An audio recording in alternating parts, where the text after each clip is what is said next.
আসসালামু আলাইকুম। আমি ডক্টর তারেক মোহাম্মদ, নাক কান গলা রোগ বিশেষজ্ঞ এবং সহকারী অধ্যাপক হিসেবে ধানমন্ডি পপুলার মেডিকেল কলেজ হাসপাতালে আছি।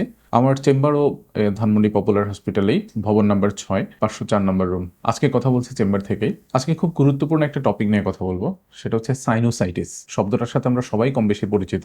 সাইনোসাইটিস মানে হচ্ছে নাকের যে সাইনাসগুলো থাকে, আমরা বলি প্যারানাসাল সাইনাস। যেমন এইখানে এই দুই পাশে দুইটা সাইনাস আছে, এদিকে আছে, কপালে আছে, এবং ঠিক ভেতরে নাকের শেষ মাথায় ওইখানে আরেকটা সাইনাস আছে। এই প্যারানাসাল সাইনাসগুলোতে যখন কোনো কারণে ইনফেকশন হয় তখন সেটাকে সাইনোসাইটিস বলে। সাইনোসাইটিসের সংজ্ঞা অনুযায়ী সাইনোসাইটিস আমরা তখনই বলবো যখন কোনো রোগীর নাক থেকে সর্দি থাকবে, যদি নাক বন্ধ থাকে, সাথে রোগী গন্ধ পেতে যদি সমস্যা হয়, তখনই আমরা সাধারণত এই ক্যারেক্টারটাকে সাইনোসাইটিস বলে থাকি। অনেক সময় দেখা যায় অনেক রোগীর এই সাইনাসে ইনফেকশনের জন্য তার নাক থেকে, স্পেশালি এই সাইনাসের মধ্য থেকে পলিপ তৈরি হয়। যে পলিপগুলো সাইনাসের যে ছিদ্র থাকে, ন্যাচারাল যে ছিদ্রটা, ওই ছিদ্রের ভেতর দিক দিয়ে সে নাকের মধ্যে ঢুকে সে দুইটা রাস্তা দিয়ে যেতে পারে। একটা নাকের সামনের দিক দিয়ে আসতে পারে, একটা পেছন দিক দিয়ে যেতে পারে। যদি একদম পেছনের দিকে যায় তখন সাধারণত তালুর পেছনে সেটাকে দেখা যায়, ক্ষেত্র বিশেষে দেখা যায় না। তখন আমরা সেটাকে বলি সাইনোসাইটিস সাথে নাকের পলিপ। দ্যাট ইজ, আমরা মেডিকেল টার্মিনোলজি ব্যবহার করি সাইনোসাইটিস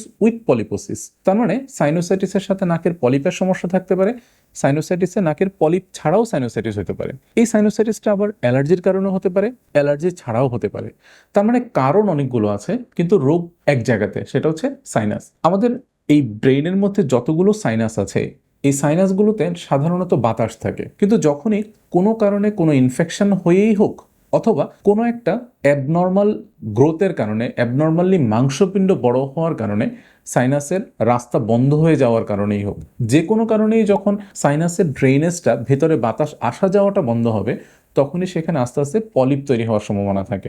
এটা আপনার একটা ঠান্ডা সর্দির এপিসোড থেকে সাইনাসের ইনফেকশন বেড়ে যেতে পারে, অথবা এই পলিপের কারণে, অথবা কোনো অ্যাবনর্মাল গ্রোথের কারণেও আপনার এই সাইনাসের প্রবলেমটা বেড়ে যেতে পারে। সো আপনার সাইনোসাইটিস আছে কি নাই, তার ক্ষেত্রে আপনার স্পেশালি দুইটা লক্ষণ খেয়াল করা। সেটা হচ্ছে, যদি কোনো রোগীর ঘন সর্দি থাকে, যদি মাথা অথবা মুখের পাশ ভারী হয়ে থাকে, অথবা ব্যথা থাকে, সাথে নাক বন্ধ থাকে, তাহলে আমরা সেটাকে সাইনোসাইটিস বলেই চিন্তা ভাবনা করে থাকি।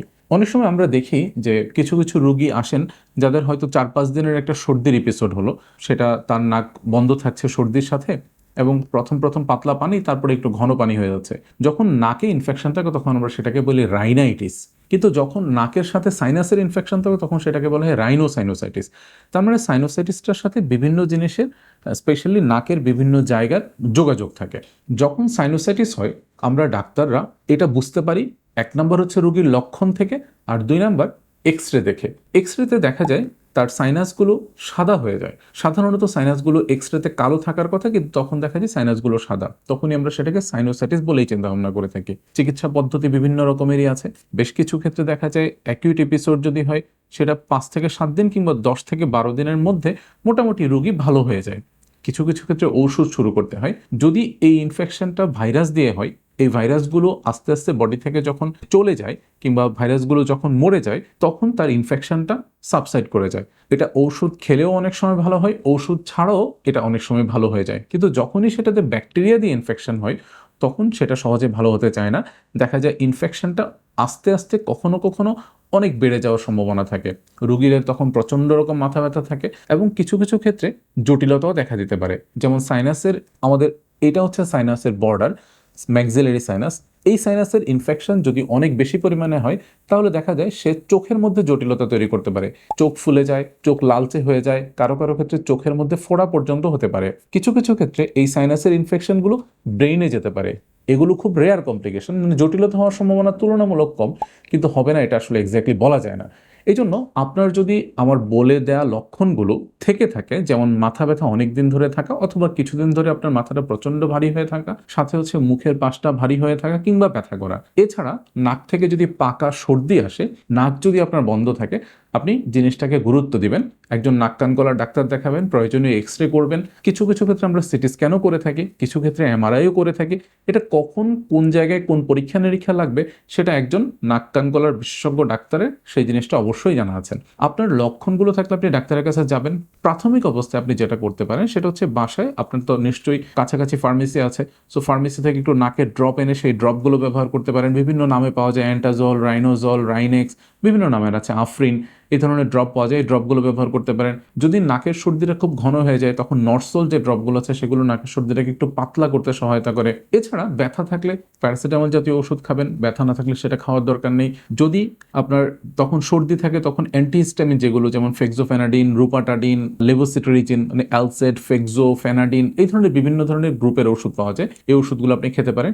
মেন্থলের ভাপ নিতে পারেন, প্রচণ্ড রকম উপকার হয় রোগীদের। যখন একটু মেন্থল স্টিম নেয় তখন মাথাটা খুব পাতলা পাতলা লাগে, ড্রেনেজটা হেল্প হয়, ভিতর থেকে ড্রেন আউট হতে পারে যে সিক্রেশনগুলো জমে আছে।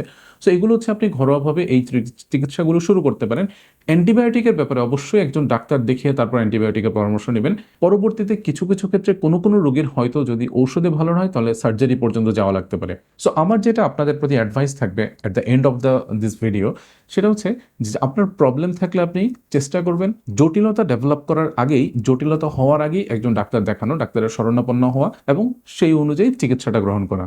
ধন্যবাদ, ভালো থাকবেন। আসসালামু আলাইকুম। অন্য কোনো দিন অন্য সময় দেখা হবে হয়তো অন্য কোনো একটা ভিডিও নিয়ে। আল্লাহ হাফেজ।